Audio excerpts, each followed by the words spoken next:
Assalamualaikum warahmatullahi wabarakatuh. Perkenalkan, nama saya Muhammad Gazan ABG Hakim dengan NIM 153240887 dari Prodi Teknik Lingkungan.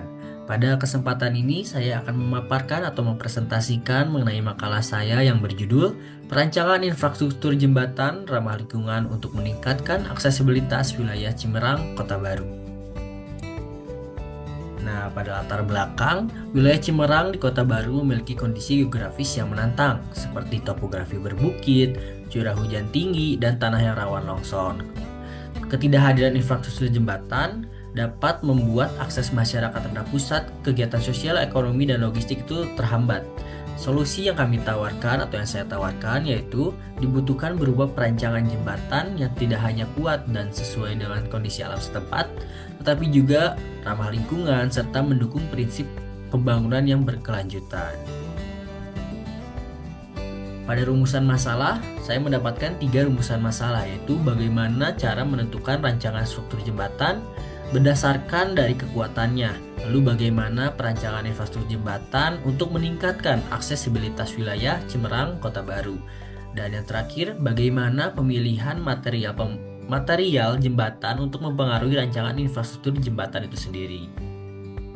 Pada tujuan yaitu menentukan rancangan struktur pada wilayah Cimerang, Kota Baru dengan mempertimbangkan kekuatannya, lalu menemukan atau menentukan material yang tepat untuk merancang infrastruktur jembatan yang ramah lingkungan, dan yang terakhir menentukan rancangan infrastruktur jembatan yang tepat untuk meningkatkan aksesibilitas wilayah Cimerang, Kota Baru. Pertama, pada teori dasar di sini ada infrastruktur jembatan. Apa sih itu infrastruktur jembatan? Jadi infrastruktur jembatan atau jembatan berfungsi untuk menghubungkan dua wilayah yang terpisah oleh rintangan alam seperti sungai, jurang, atau lembah. Secara struktur, jembatan terdiri atas 3 bagian, yaitu struktur atas, struktur bawah, dan juga pondasi. Lalu teori dasar mengenai prinsip perancangan struktur. Jadi bagaimana sih kita untuk merancang struktur itu apa yang kita butuhkan? Nah, pada merancang jembatan harus mempertimbangkan beberapa faktor, yaitu beban mati, beban hidup, dan lingkungan berupa angin dan gempa, serta faktor lainnya yang dapat mempengaruhi struktur kekuatan dari jembatan itu sendiri. Selanjutnya yaitu material ramah lingkungan. Nah, yang kami dapatkan dari studi literatur, material yang ramah lingkungan yaitu seperti geopolimer dan glulam atau kayu laminasi. Kenapa sih geopolimer? Jadi geopolimer ini memanfaatkan limbah industri seperti fly ash dan menghasilkan emisi CO2 lebih rendah. Jadi secara tidak langsung kita menggunakan 3R, yaitu reuse, reduce, dan recycle. Lalu gulam atau kayu laminasi itu sendiri berasal dari kayu cepat tumbuh dan memiliki jejak karbon yang rendah. Selanjutnya yaitu aksesibilitas dan keberlanjutan. Ini hal yang paling penting. Kita harus mengetahui apa sih kebutuhan dari jembatan itu sendiri. Jadi jembatan tidak hanya meningkatkan konektivitas fisik, tetapi juga akses ke layanan, pendidikan, dan ekonomi. Lalu yang diharapkan pembangunan jembatan ini tuh dapat mencakup efisien energi, pelestarian lingkungan, dan yang paling penting dapat meningkatkan ekonomi untuk jangka panjang dari wilayah Cimerang itu sendiri. Analisis lokasi Cimerang. Nah, jadi lokasi Cimerang itu berada di Padalarang atau Bandung Barat. Dari analisis dari topografinya itu sendiri, daerah Cimerang ini berbukit dan tanahnya itu tanah lempung atau laterit yang mengakibatkan rawan erosi dan longsor. Selanjutnya, curah hujannya itu sendiri tinggi. Aliran sungai deras, oleh karena itu mengakibatkan perlu struktur tahan cuaca ekstrim. Jadi kita harus merancang jembatan yang tahan terhadap cuaca ekstrim. Selanjutnya yaitu potensi gempa dalam wilayah Cimerang ini cukup tinggi. Nah, desain struktur yang kami dapat atau yang kami pilih yaitu desain struktur kitras. Jadi bentuknya itu seperti segitiga menyamping. Nah, ada pertimbangan yang kami lakukan kenapa sih memilih struktur kitras. Nah, struktur kitras itu distribusi bebannya lebih efisien, kokoh, tidak mudah melengkung.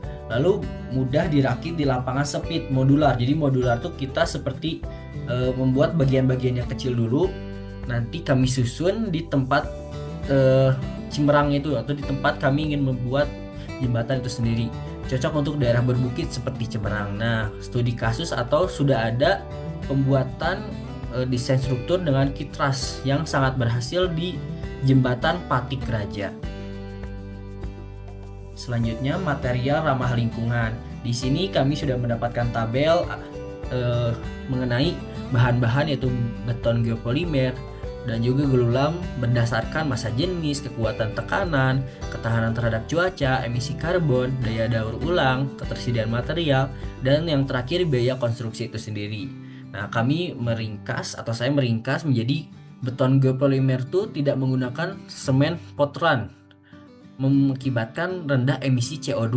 Selanjutnya, kuat tahan kimia dan cuaca ekstrim. Dan bahan yang kedua yang kami gunakan yaitu glulam atau kayu laminasi. Sumber terbarukan, ringan, jejak karbon lebih rendah dari baja. Dan yang paling penting juga glulam itu membuat lebih estetik dan mudah dibentuk.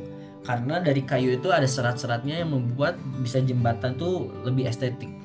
Selanjutnya, kombinasi yang digunakan antara beton geopolimer dan glulam membuat lebih efisien dalam biaya, lebih kuat, dan membuat adanya keberlanjutan atau sustain itu sendiri terhadap lingkungan.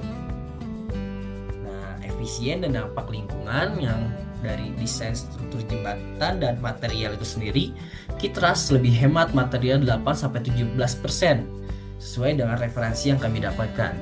Selanjutnya, beton geopolimer kurangi emisi karbon hingga 57%. Glulam kurangi emisi hingga 19% dibandingkan baja. Dan ini tuh sesuai dengan tabel yang ada pada slide sebelumnya. Lalu produksi cepat, konstruksinya bisa modular yang mengakibatkan minim gangguan lingkungan pada saat pembuatan jembatan itu sendiri. Nah, kesimpulan dari makalah yang telah saya dan kelompok saya buat, struktur Kitras itu lebih efektif untuk kondisi geografis Cimerang yang berbukit dan cuaca ekstrim. Selanjutnya, kombinasi beton geopolimer dan glulam membuat struktur jembatan itu lebih kuat, efisien, dan tentunya ramah lingkungan. Dan yang terakhir, peningkatan konektivitas dari pembuatan jembatan ini mengakibatkan distribusi barang, akses layanan publik, itu bisa mendorong ekonomi lokal menjadi lebih baik lagi dengan akses yang lebih mudah. Dan mungkin sekian pemaparan dari saya mengenai makalah yaitu pembuatan jembatan atau rancangan jembatan di daerah Cimerang, Kota Baru. Sekian, wassalamualaikum warahmatullahi wabarakatuh.